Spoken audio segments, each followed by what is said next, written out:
나이가 들수록 삶의 질을 결정짓는 중요한 요소 중 하나임에도 우리가 잘 잊어버리는 것이 무엇일까요? 바로 무릎 건강입니다. 노년을 맞이하면서도 여전히 젊은 노인으로 활기차게 살아가고 싶은 마음은 누구나 같을 것입니다. 얼굴의 주름은 성형수술로 어느 정도 감출 수 있지만 무릎의 건강은 감춰서 해결될 수 있는 문제가 아니죠. 여러분의 무릎 지금 안녕하신가요? 안녕하세요 여러분, 이창호TV 정형외과 전문의 이창호입니다. 오늘은 젊은 노인으로 건강하게 살아가기 위해 꼭 알아야 할 무릎 건강 체크에 대해서 말씀드리려고 합니다. 이번 영상을 끝까지 시청하시면 일상생활에 정말 많이 사용하고 있는 무릎의 상태를 정확히 확인하고 더 건강한 무릎을 가질 수 있는 방법을 아실 수 있습니다. 젊은 노인으로서 활기찬 삶을 지속하고 싶으신가요? 그렇다면 지금부터라도 무릎 건강을 챙기는 지혜를 키워야 합니다. 건강한 무릎이란 어떤 무릎일까요? 바로 구조적인 안정성을 갖춘 무릎이죠. 표현이 좀 어렵게 느끼시죠? 좀 더 풀어서 설명해 드리겠습니다. 무릎 관절은 인대와 연골 그리고 뼈가 서로 잘 작동하고 조화를 이뤄야 하고요. 동시에 이 구조들이 부드럽게 움직여지고 통증을 일으키지 않으면서 일상적인 활동을 가능하게 해줘야 합니다. 이 조건이 충족되었다면 건강한 무릎이라고 할 수 있습니다. 35년간 정형외과 전문의로 정말 수많은 환자분들의 무릎을 치료했는데 그 과정에서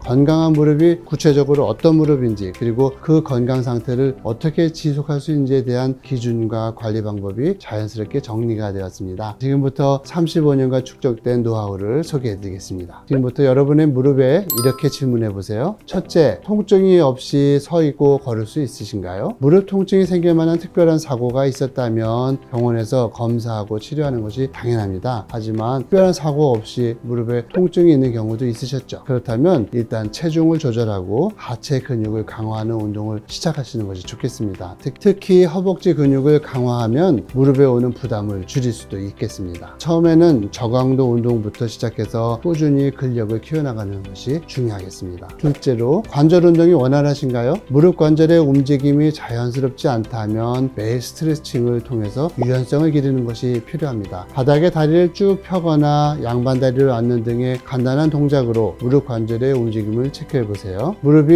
유연하게 움직여진다면 그 유연함을 유지하기 위해서, 또 반대로 유연하지 않다면 유연성을 기르기 위해서 계속 꾸준한 관리가 필요합니다. 셋째로, 양쪽 무릎의 균형이 잘 잡혀 있으신가요? 무릎이 부어 있거나 비대칭이라면 무릎의 균형이 깨졌을 가능성이 높습니다. 붓기가 계속된다면 냉찜질을 하면서 경과를 좀 지켜보셨다가 문제가 지속되면 전문의를 찾아서 정확한 진단을 받으셔야 합니다. 그리고 무릎의 균형을 되찾기 위한 꾸준한 운동이 필요합니다. 넷째로, 일상생활에서 통증이나 절뚝거림이 없으신가요? 무릎에 통증이나 절뚝거림이 나타난다면 문제를 바로잡아야 합니다. 간단한 무릎 보호대 착용이나 휴식만으로도 통증이나 절뚝거림이 호전될 수 있습니다. 하지만 증상이 심해지면 반드시 전문의의 진단을 받으셔야 합니다. 일상생활에서 통증이 지속되는 것은 쉽게 무시할 수 있는 문제가 아니기 때문이죠. 다섯째로, 계단이나 언덕을 오를 때 부담이 없으신가요? 혹시 계단을 오르실 때 무릎에 부담을 느끼시나요? 그럴 경우에 평지에서 걷는 운동을 우선 해주시고요. 필요하다면 지팡이나 보조장치를 사용하는 것도 도움이 됩니다. 무릎에 가해지는 부담을 줄이기 위한 생활습관의 변화가 필요합니다. 그리고 스쿼시나 런지 같은 슬개골에 부담을 주는 격렬한 운동들은 일단 피하시는 것이 좋겠습니다.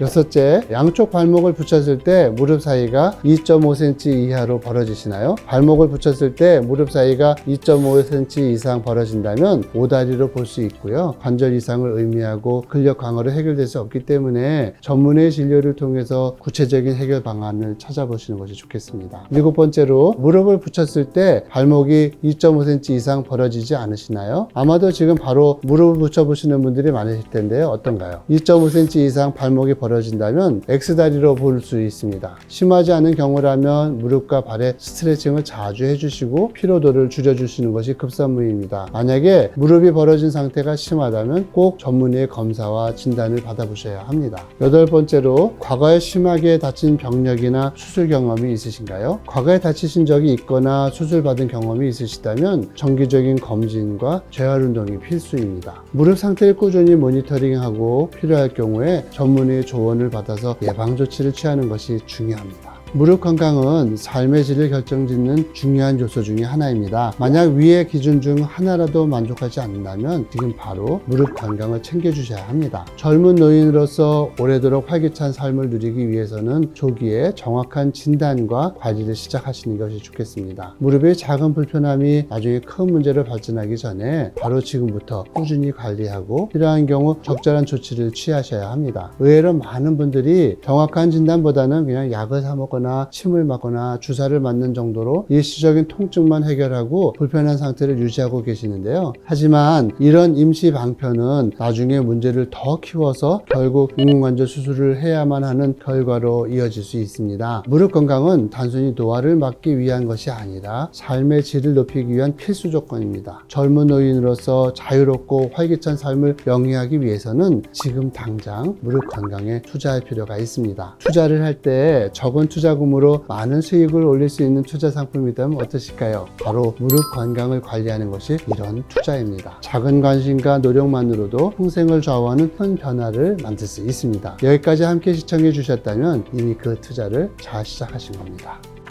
이창호와 함께하는 젊은 노인의학 시리즈 다음 편도 기대해 주시고요. 구독과 좋아요, 댓글, 알림 설정 잊지 마시고 다음 시간에 만나요.